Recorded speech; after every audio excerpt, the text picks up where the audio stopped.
tua Bíblia em Neemias, capítulo 1. Estou aqui grata ao meu Senhor, cumprindo mais uma vez a direção que me foi dada pela minha liderança, meu apóstolo Carlos, minha pastora Simone, debaixo do envio do meu sacerdote. Glória a Deus. Amém? Tem expectativa em receber da palavra? Aleluia. Neemias 1, versículo 2 e 3. 1, 2 e 3. Veio Anani, um dos meus irmãos, com alguns homens de Judá. Então lhes perguntei a respeito dos judeus que escaparam e que sobreviveram ao exílio, e a respeito de Jerusalém. E eles me responderam: os restantes, os que sobreviveram ao exílio, se encontram lá na província. Estão em grande miséria e humilhação. As muralhas de Jerusalém continuam em ruínas, e os seus portões foram destruídos pelo fogo. Agora você vai abrir Neemias 2, versículo do 1 ao 3.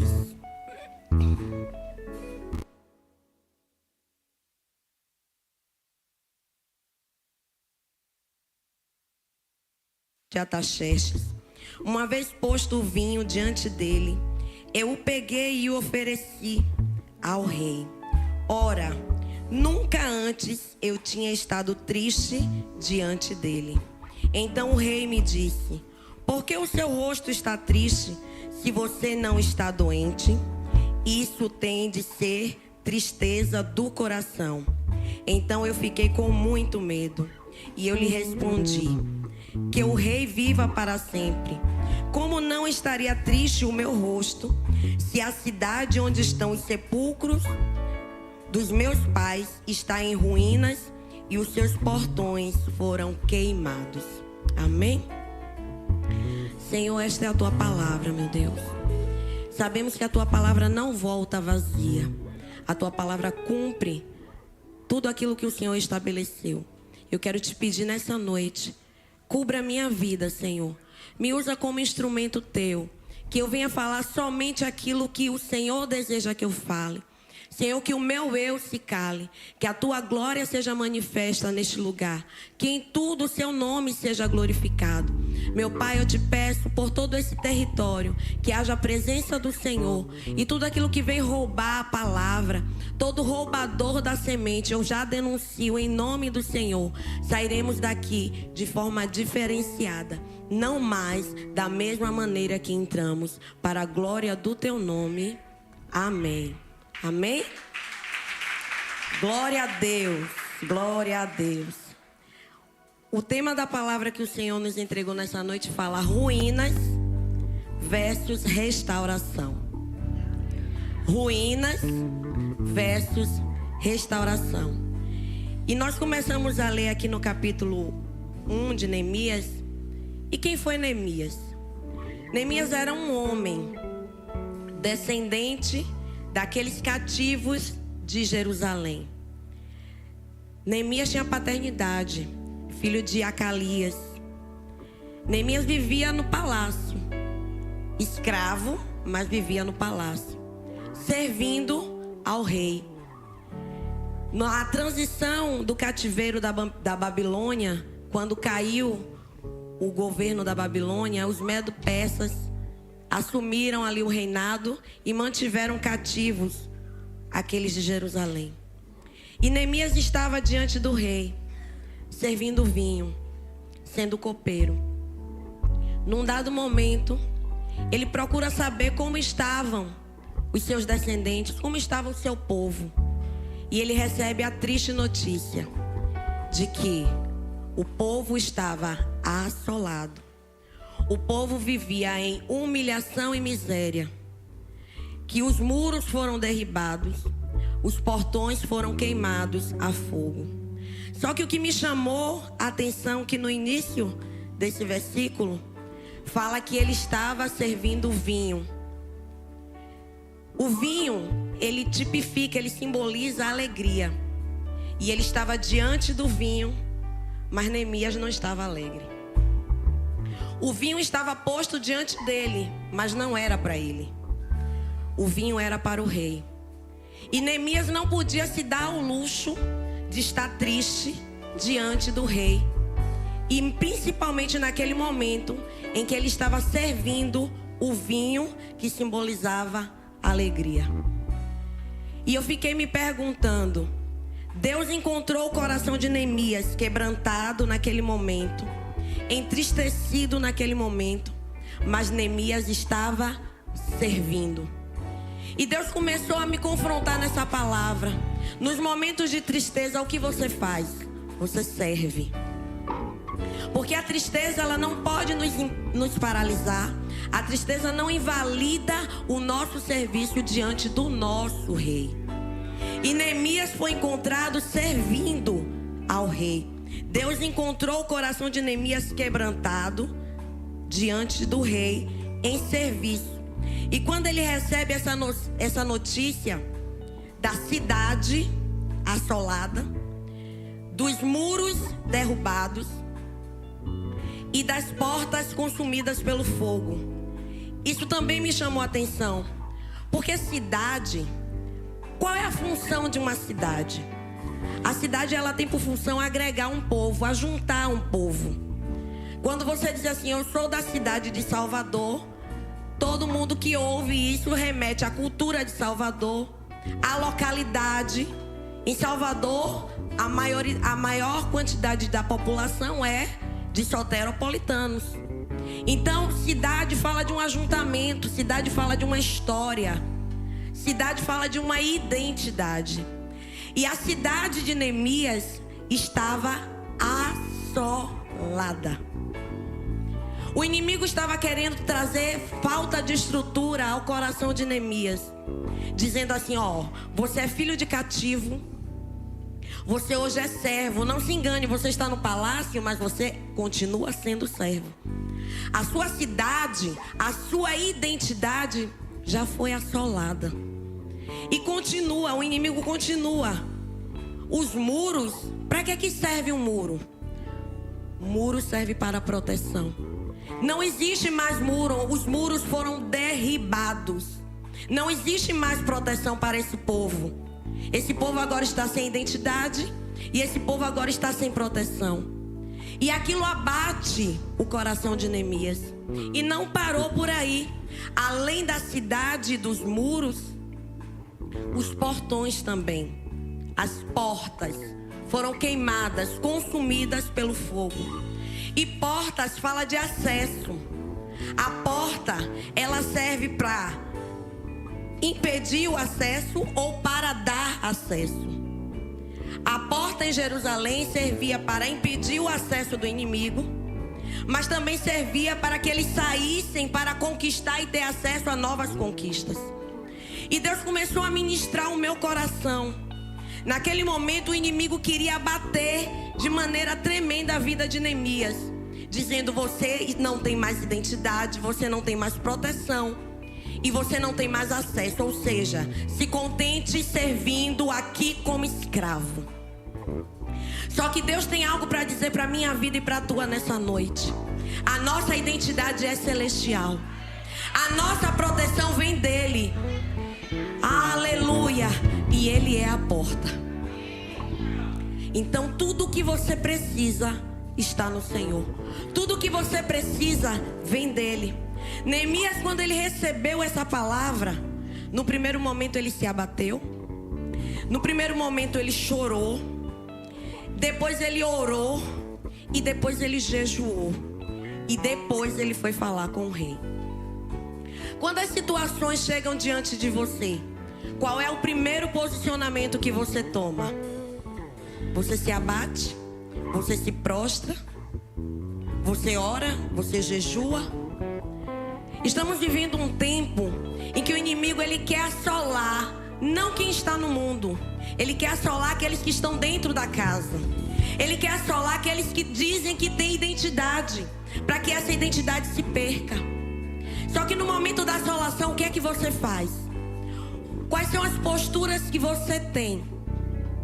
E é isso que o Senhor, Ele quer ensinar para nós nessa noite. O inimigo quer trazer ruínas, porque ele é aquele que quer roubar, matar e destruir. E além das ruínas de Jerusalém, o coração de Neemias, ao receber aquela notícia, também estava em ruínas. E o que é uma ruína? Uma ruína, o significado da palavra ruína é destruição, é degradação. E Neemias ficou naquele momento destruído. Só que nós precisamos entender que tudo aquilo que hoje é ruína, um dia foi planejado, um dia foi projetado, um dia foi construído, um dia foi levantado, um dia foi erguido. E aquele que tem promessas do Senhor, aquele que tem um reino diferenciado dentro de si, não vai se conformar em viver em ruínas. E Neemias, ele vai e ele fala ao rei: Rei, como eu não estaria triste se o meu povo está assolado, se a minha cidade está praticamente destruída, não existem mais muros, não existe mais proteção, os salteadores entram, saem, fazem o que querem. E a gente aqui está sendo muito resumista, mas era um cenário terrível. E eu quero perguntar para você nessa noite, para que você reflita: quando os cenários terríveis se apresentam diante de você, quando as ruínas querem se instalar dentro do teu coração, você canta de lábios apenas e dizendo: esperarei no Senhor quando o meu coração quiser parar? Ou você realmente tem atitudes de fé que te fazem avançar independente de? Porque Neemias, ele teve uma grande atitude de fé, independente de. Ele não sabia qual seria a resposta do rei. O não, ele já tinha. E ele, revestido da ousadia, porque ele orou, porque ele jejuou, ele falou com Deus, ele vai diante e ele pede autorização para ir a Jerusalém, restaurar os muros, para edificar a cidade, para trazer de volta a identidade de um povo. E eu quero falar isso mais uma vez, porque ficou cravado no meu coração. Só quem já teve muro erguido sabe o que é que uma ruína pode promover dentro de si. E o inimigo, ele sabe disso. O inimigo sabe de onde Deus te tirou. O inimigo sabe aonde Deus tem te colocado, como Deus tem te erguido. E ele quer fazer com que você esteja em ruínas, para que você não consiga se levantar do monturo, para que ele envergonhe o nome do Senhor. Mas aqui não. Aqui existe um povo que tem identidade. Aqui existe um povo que foi marcado pelo sangue do Cordeiro, que avança, não aceita ruínas e caminha em direção à restauração. Aí você pode dizer assim: ah, pastora, mas a senhora está falando de um povo, a gente já leu a história, a gente já sabe até o final. Em 52 dias, o muro ficou pronto. Tempo recorde. Sambalá, Tobias, Gesem se levantaram. Os opositores sempre vão se levantar. E você talvez diga assim: ah, na história da Bíblia eu já sei o final. Mas a senhora não sabe o que eu estou passando dentro da minha casa. A senhora não sabe os problemas que tem acarretado na minha mente, a depressão que todos os dias bate na minha porta, a loucura que muitas vezes quer entrar na minha família. E muitas vezes eu olho para aquele cenário e eu não sei para onde eu irei. Eu não sei a quem eu vou recorrer. Eu até vou para a igreja, terça, quinta, domingo. Eu até recebo palavra. Eu até estou ouvindo falar das 12 tribos. Mas parece que nada muda dentro de você. Isso se chama fé. Ou melhor, se chama falta de fé. Porque a fé precisa ser operosa. O céu é reativo, sim, porque você precisa ser ativo. Neemias teve uma atitude, ele foi. E nessa noite Deus quer dizer a você: eu quero operar, mas eu preciso que você vá. Eu não posso operar se você fica acomodado. Eu não posso fazer se você não se move. O reino espiritual é movimento. O reino de Deus não é paralisia, não é estagnação. E na sua vida, na minha vida, Deus só opera quando nós nos movemos nele. Nós não andamos segundo as circunstâncias. Nós não nos movemos segundo aquilo que nós vemos. Nós fomos ministrados esses dias sobre a visão, sobre a estrutura. E é muito fácil, é uma questão de decisão, você escolhe. Você fica com a tua visão carnal ou você fica com a estrutura celestial? É decisão. Neemias escolheu ter a estrutura celestial. Porque não é fácil. Ele não fazia parte do povo que veio do cativeiro. Ele não fazia parte, ele era descendente. E ele tomou aquela missão para si e ele foi. E Deus tem missões para derramar na vida de cada um aqui nessa noite. Só que Ele está esperando a disposição dos nossos corações. E muitas vezes somos nós que atrasamos o mover e o cumprimento daquilo que Deus tem a realizar. Neemias entendeu e ele foi. E em 52 dias acabou a obra dos muros. Deus está te perguntando o que é que está faltando para que você vá. O que é que está faltando para que você entenda que eu tenho um propósito na tua vida e eu preciso que você vá. Que você avance, que você tenha ousadia, que você peça o que tem que pedir, que você não se intimide diante dos reis, que você não se intimide diante dos opositores. Deus tem mais. E essa é uma palavra que nos corta, porque além de falar de uma história de um povo, fala também de um amor. O amor de Deus com o povo de Israel é algo indescritível. E Deus, Ele não permitiria que a cidade de Jerusalém ficasse assolada, mas Ele precisava que um se levantasse. Porque quando um se levanta na ousadia e na autoridade, ele consegue motivar todo um povo. Neemias chegou na cidade, ele começou a observar e ele não disse nada a ninguém do que ele faria. Ele começou a observar quais eram as áreas, o que ele precisaria, como faria. E depois que ele fez todo o mapeamento e todo o planejamento, aí sim ele colocou a mão na obra. Deus precisa que um se levante. Você está disposto a ser esse um para se levantar? Existem pessoas que estão precisando do seu posicionamento para mudar. E isso é muito sério. Nós somos cercados por um grande número de testemunhas. E existem pessoas que estão esperando apenas o nosso testemunho, a nossa ação, para ter uma reação. E essa história fala de um amor. O amor de Deus pelo seu povo. E você acha que Deus não te ama? Você acha que Deus é um Deus tão obstinado que está vendo você passar por determinadas situações e Ele não se compadece?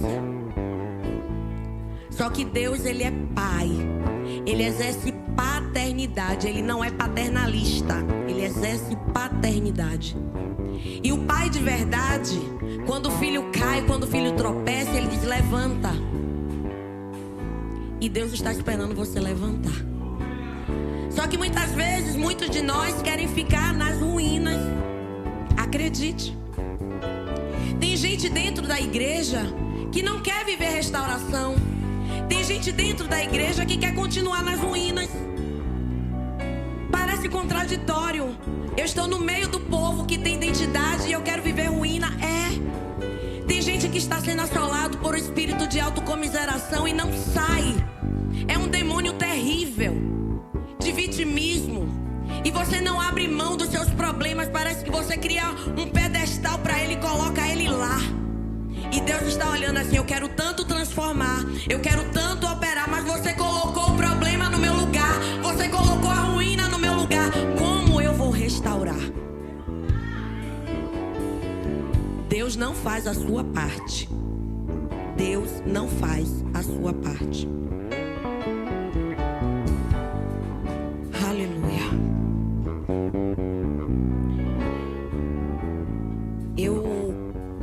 recebi a missão da palavra, eu disse: Senhor, eu quero que o Senhor traga algo diferente para mim. Porque às vezes a gente está na presença de Deus e é maravilhoso a gente ser ministrado todos os dias, todos os cultos. A gente tem uma liderança que, eu não sei você, mas tem vezes que a gente não dá conta de tanta palavra, porque é palavra, e palavra com profundidade. E eu disse assim: Senhor, eu queria que o Senhor ministrasse algo no meu coração, algo que fosse de encontro ao meu coração, aquilo que precisa modificar dentro de mim. E Deus começou a mostrar que existem algumas coisas dentro de mim que ainda estavam ruídas e que Ele precisava restaurar. E por muito tempo eu clamei e eu pedi: Senhor, restaura, Senhor, restaura, Senhor, faz. Só que eu estava esperando Deus fazer e não tinha entendido ainda que eu é que tinha que dar o primeiro passo para que Deus completasse a obra. E quando eu falo de amor, Deus, Ele enviou Neemias por amor. E esse amor não ficou no Velho Testamento. Jesus, Ele, certo dia, Ele estava cumprindo o seu ministério, curando, libertando, salvando aqueles que se permitiam. E de repente Ele recebe a notícia que o seu amigo Lázaro tinha morrido. Marta, Maria mandam avisar: Jesus, Lázaro está doente. E Jesus, Ele não volta imediatamente. A gente já conhece a história. E aí eu comecei a refletir como ficou o coração de Maria e de Marta diante da ausência de Jesus. Porque Jesus poderia ter ido, mas Jesus não foi. E naquele momento o coração estava ruído, porque existia uma história. A ruína, ela vai remeter a uma história. Quando você viaja, né, para fora, países distantes, existem ruínas que contam a história de um povo. Às vezes não existe mais aquele castelo, não existe mais aquela estrutura, mas existem ruínas. Existia uma história na vida de Marta, uma história na vida de Maria, uma história na vida de Lázaro. Só que naquele contexto de doença, o coração daquela família estava em ruínas, estava assolado, estava amargurado. E Jesus, Ele não chega para impedir a morte, mas Ele chegou depois da morte. E Marta fala: ah, Senhor, Marta, se o Senhor estivesse aqui, Ele não teria morrido. Depois Maria também fala a mesma coisa: ah, Senhor, se o Senhor estivesse aqui, Ele não teria morrido. Só que Jesus queria ensinar algo muito importante. Eu sou aquele que curo, mas eu também sou aquele que ressuscito. Eu sou aquele que tiro das ruínas. Eu sou aquele que restauro. Maior milagre que esse não teve ainda. Deus quer promover restauração na nossa vida. Melhor que contar o testemunho de alguém e ser impactado por aquele testemunho é você viver o testemunho daquilo que Jesus tem feito na sua vida. E Jesus nessa noite está dizendo: eu não quero apenas curar, eu quero restaurar, eu quero ressuscitar, eu quero trazer mudança por completo. Eu não quero que as pessoas olhem para você apenas e digam assim: ó, estava doente e agora foi curado. Não, eu quero que as pessoas entendam que havia morte, mas agora existe vida. Aonde havia morte, Jesus trouxe vida. E essa é a verdadeira restauração. Só que às vezes você não quer entender, você quer que Deus faça do seu jeito. Deus nunca vai se enquadrar no seu cronograma nem no meu. Os planos dele são muito maiores que os meus. E existem situações nas nossas vidas que Deus não vai nos impedir de passar, porque vai servir para testemunho de outros, vai servir para edificação de outros, vai servir para que outros se levantem. Então você vai ser instrumento, mesmo na dor. Muitos de nós não querem ser instrumentos na dor. A gente quer ser instrumento de alegria. Chegar aqui no altar, glória a Deus, aleluia. Você vai ter, Deus vai dar, vai fazer. Só que Deus quer nos forjar. Deus quer nos tratar. Deus não é Deus de qualquer povo. Deus é Deus de um povo forte. Deus é Deus de um povo que tem identidade. E só tem identidade aquele que já foi tratado. No seu RG não tem uma marca? Na nossa vida existem marcas. E cada um tem a sua. Nenhuma marca é igual a de outra pessoa. Deus, ele nos marca de maneiras diferenciadas, para que nós possamos impulsionar outras vidas, para que nós possamos tratar outras vidas, porque curados curam. Imagine quem foi ressuscitado, quem experimentou de algo que ninguém experimentou antes. Se era para salvar 10, agora salva 1000. E Deus, ele tem compromisso com aquilo que é a palavra dele, com a glória dele que precisa ser manifesta. E isso fala de amor. E muitas vezes nós não entendemos quando em meio à dor, Jesus não vem nos socorrer logo.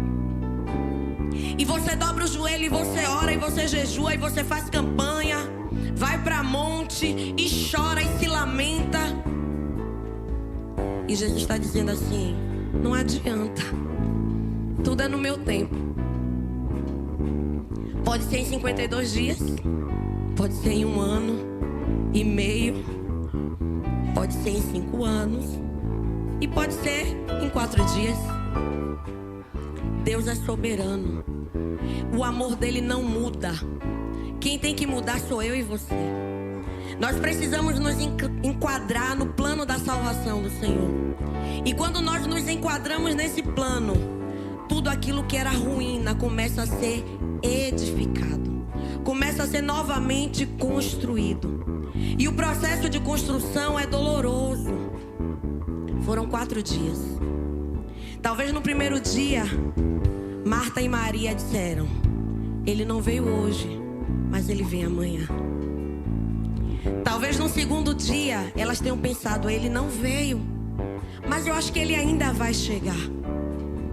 No terceiro dia, as esperanças começaram a acabar, porque a nossa vida tem níveis. No início dos anos, a gente está com todo o gás. Quando chega no meio dos anos, a gente começa a desacreditar. Será que vai acontecer? Mas Jesus quer chegar.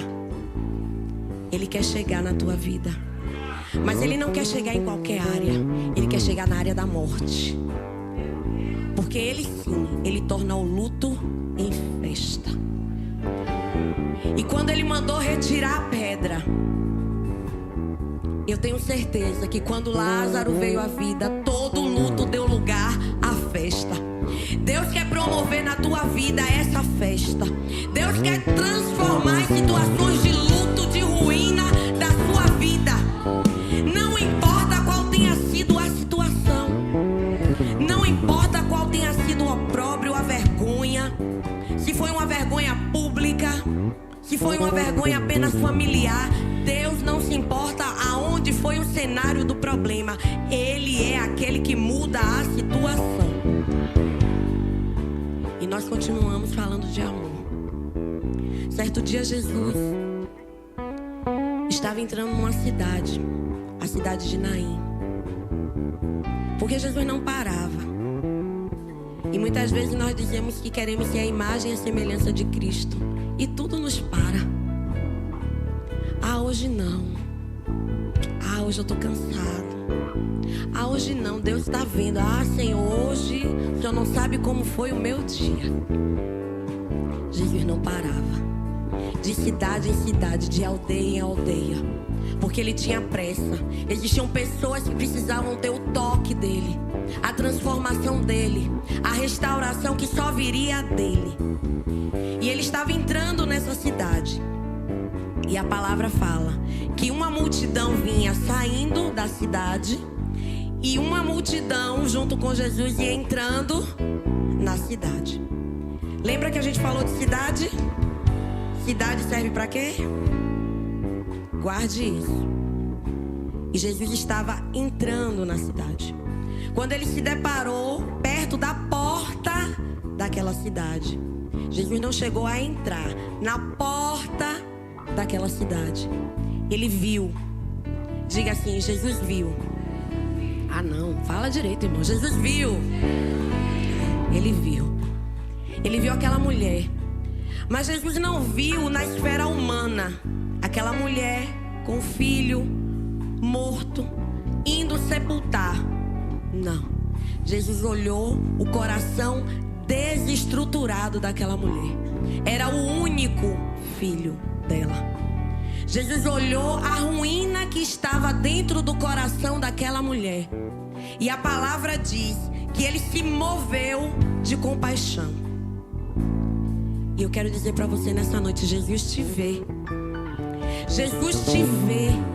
E ele se move de compaixão, sim. Mas por quê? Se Jesus se move de compaixão, então por que Jesus não chegou na cidade antes daquele menino ter morrido? Ele poderia. Evitaria o sofrimento daquela mulher. Evitaria tantas coisas.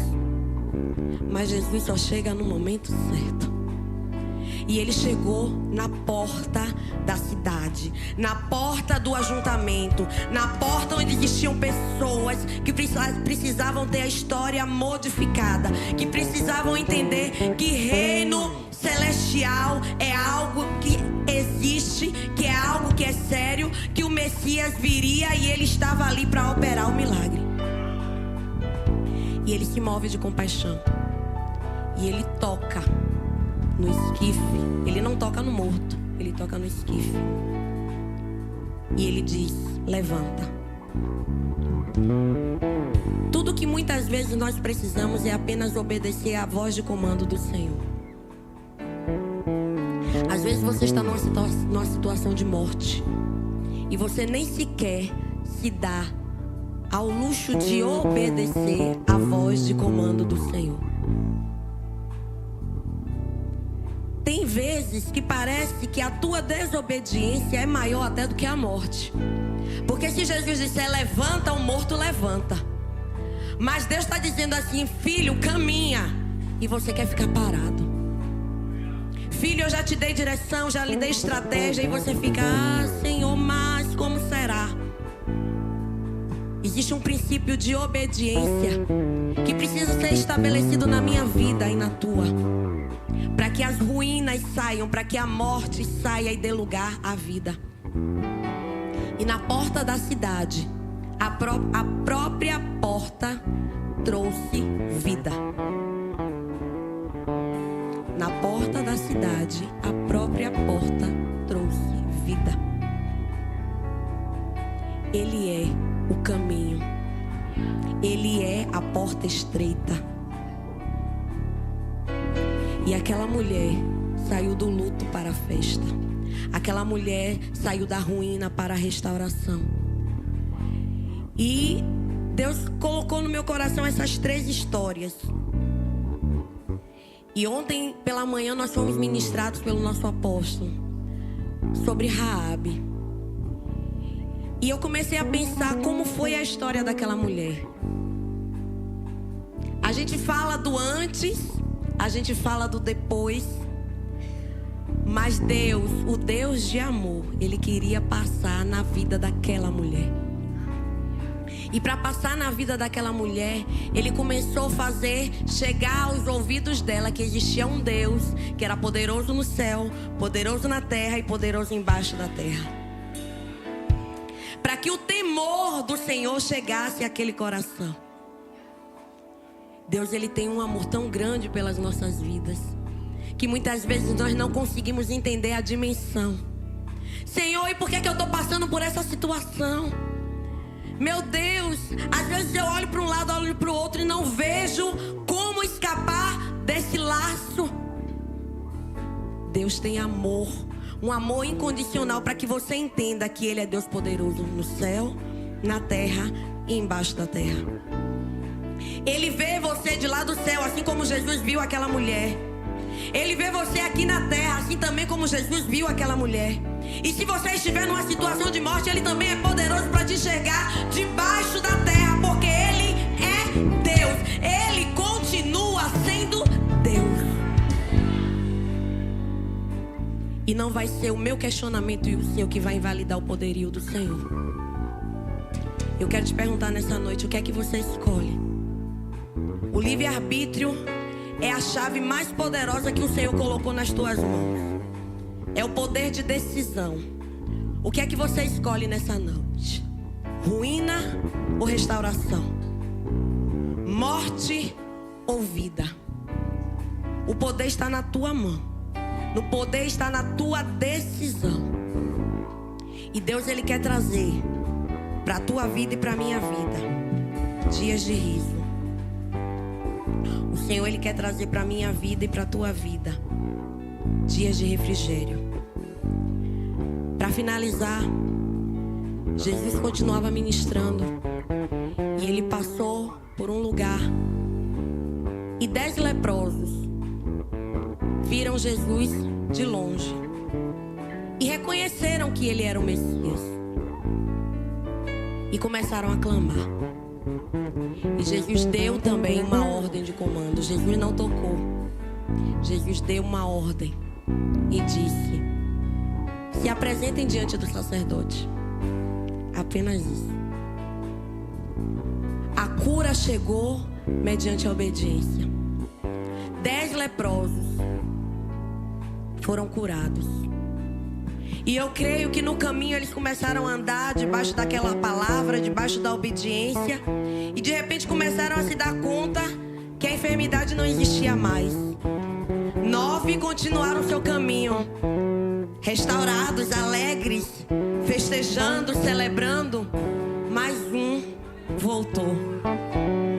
E isso ficou tão forte, latejando na minha mente, porque esse um voltou.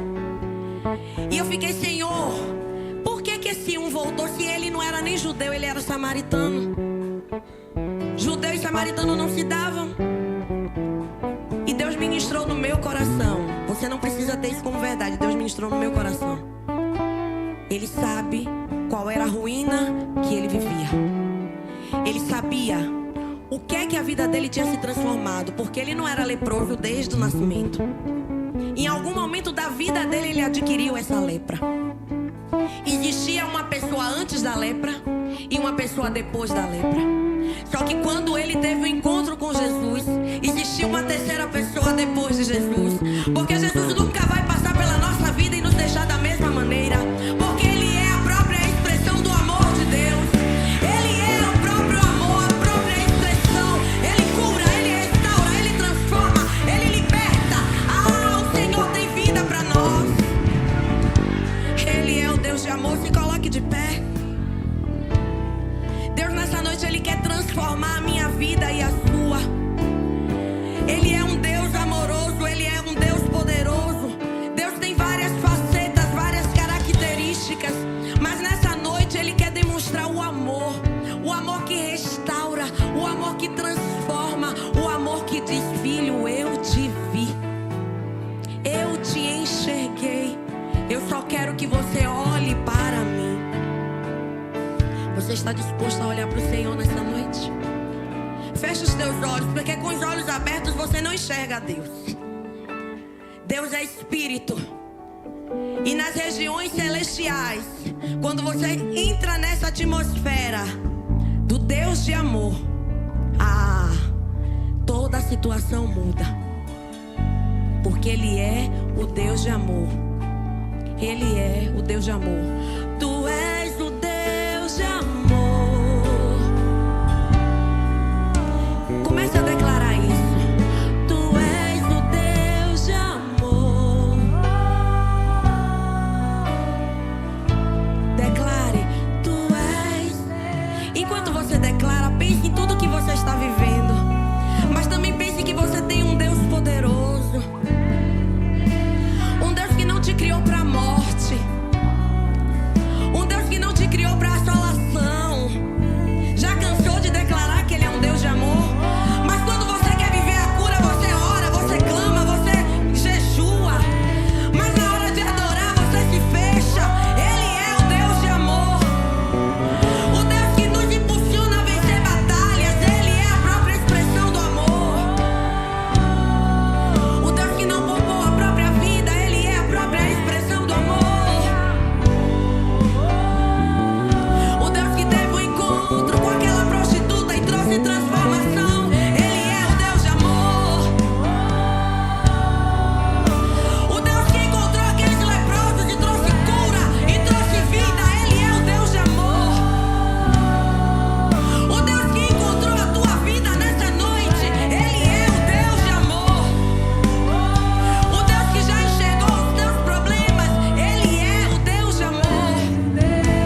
amor quer encontrar você.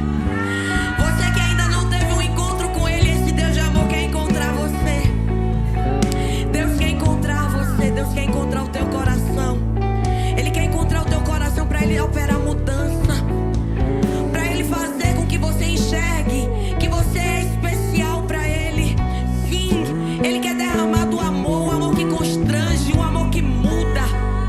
Mas Deus também quer encontrar você, que talvez esteja aqui na casa dele todos os dias, mas que ainda não teve um encontro verdadeiro, não teve uma experiência verdadeira com o Deus Todo-Poderoso.